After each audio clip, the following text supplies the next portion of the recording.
so we reach a lot of people. We have a lot of friends that we meet, don't we? And we've had several moms and a few dads too that have asked about this whole Vaxxed thing, you know, the whole movie, and what's this with the bus, and I see this on your Facebook page. And the one thing that we would like to do, if nothing else, is just raise enough question in anybody and everybody's mind to want to do some research, to look into what all this is about. And we say, if nothing else, you can always catch up on vaccines, but you can never take them away. And I wish that we had never done any of them. I go by Lulu. My name is Sarah Ann Louise. We have 5 kiddos. The oldest one is almost 19 and grown. Boy. Girl. And then all the way down to Molly, who is 2.5, and then Caitlin, huh? How old are you? 4, yeah. And then, what did I say, 4 girls? We have 4 girls at home. 5 girls total. And then Christopher, who passed away last October.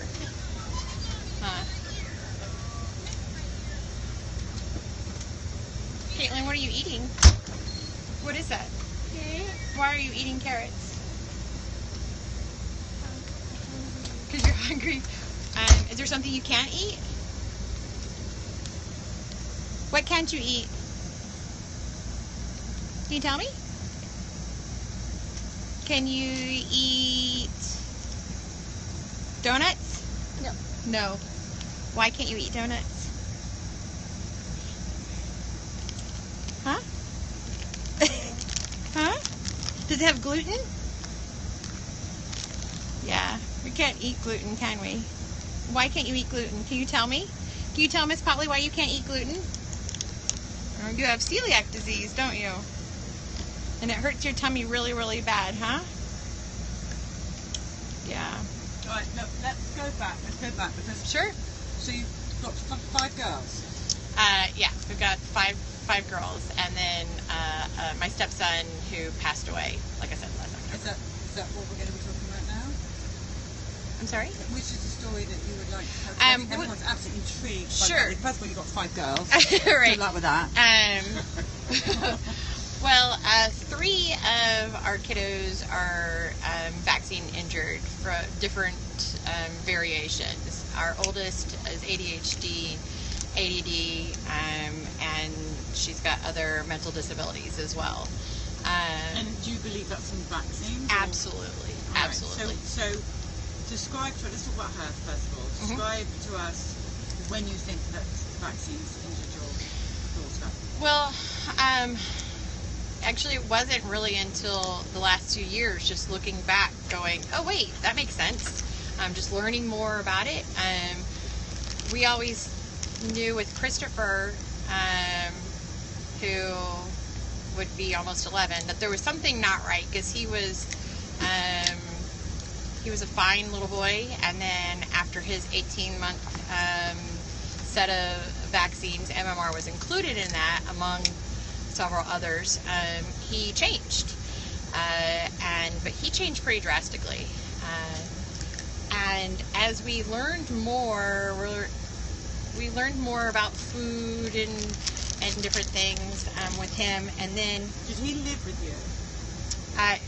As being a step parent, no. He visited us, right. So I was very limited as a step parent what I could actually help, in his diet and life and so forth. And then when Caitlin came along, you also have to understand too that my husband is a Marine as well, so very very government taught, and he's had so many vaccines. I don't know that we could know all of them. It's very that you do what the government tells you to do, and it's very trusted, and that's just how life is. But there was something in my mom gut that said, I just don't like this. I just don't like this.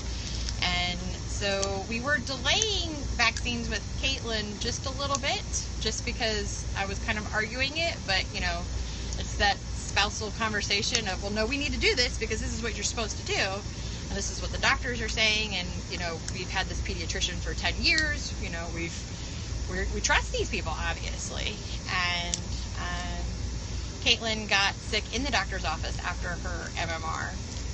She seized there. We were also had our other kiddo there to follow up for an ear infection, since so we were waiting in the doctor's office, and she seized there while we were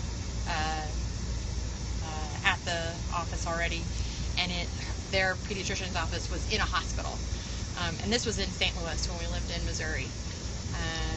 And so we were able to rush down to the hospital part, and they said, you know, like, totally coincidental. I'm not quite sure how that could be coincidental, but she was, you know, walking and talking and you know, all the little normal, she was a little over 17, or I'm sorry, a little over 16 months at the time, Caitlin was. And then just shortly after that, she, like, just as a kiddo start to walk, she started to stop walking.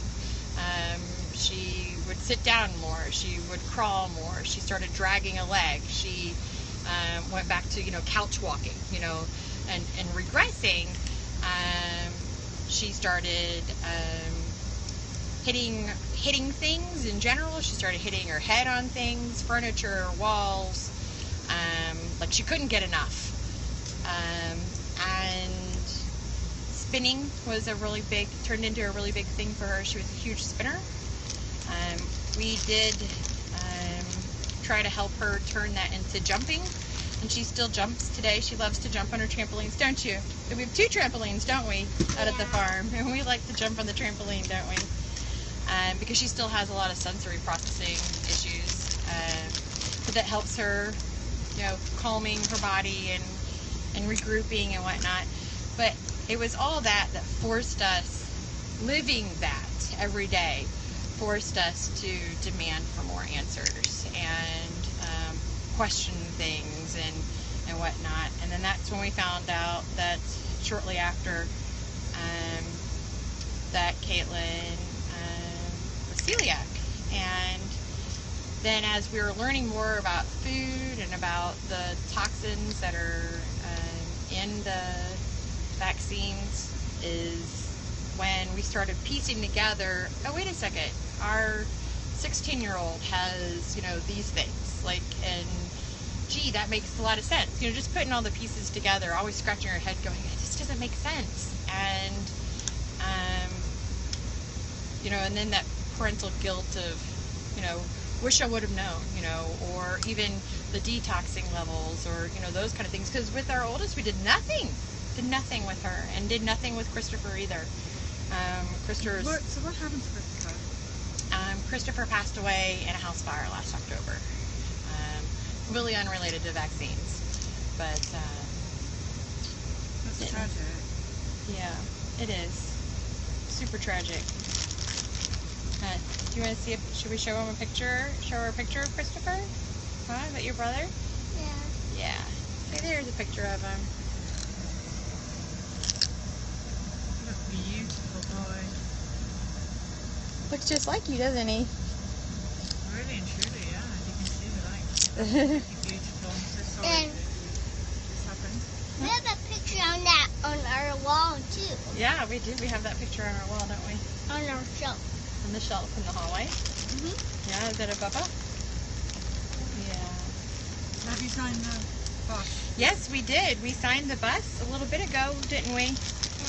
Yes. Caitlin didn't want her rights on the bus. She said that you're not supposed to what? You're not supposed to ride on cars. No, you're absolutely not supposed to. And my biggest fear is I'm training 3,000 kids to graffiti RV buses around the country. Right. No, you're not supposed to ride on cars, but this is a very special bus that you can ride. It's down to the parents. Oh man. And now have we got Christopher on the bus? So we've got Caitlin, Christopher, and Janie all in a line on the bus. Wonderful. Yeah. Is there anything else you want to say? I mean, what would your advice be? What has this meant for your family? I would say, I mean, there's been, I've tried to do what we could with Alex to help, get you guys here and raise awareness and, You've been a major player in litter, Australia. Thank you so much. litter Facebook with just information, nothing else. And we've had a few, so we have a farm outside of Myrtle Beach, and that's part of why we chose that lifestyle, trying to grow as much of our own food and raising our own animals and feeding our animals gluten-free diets and so forth, because we're learning that it's all health related, every bit of this. And so we make our own soap, don't we? Mm-hmm. And we bring them to the Myrtle Beach area for our friends, don't we? And eggs and all kinds of other goodies, don't we? Now I hear from a couple of people on Periscope that you make the most amazing elderberry syrup. Yes. We make elderberry syrup. Yeah. Yummy. So we grow elderberries on our farm, don't we? Yeah. Yeah. Thank you so much. Thank you for coming, Polly. And telling your story. You're just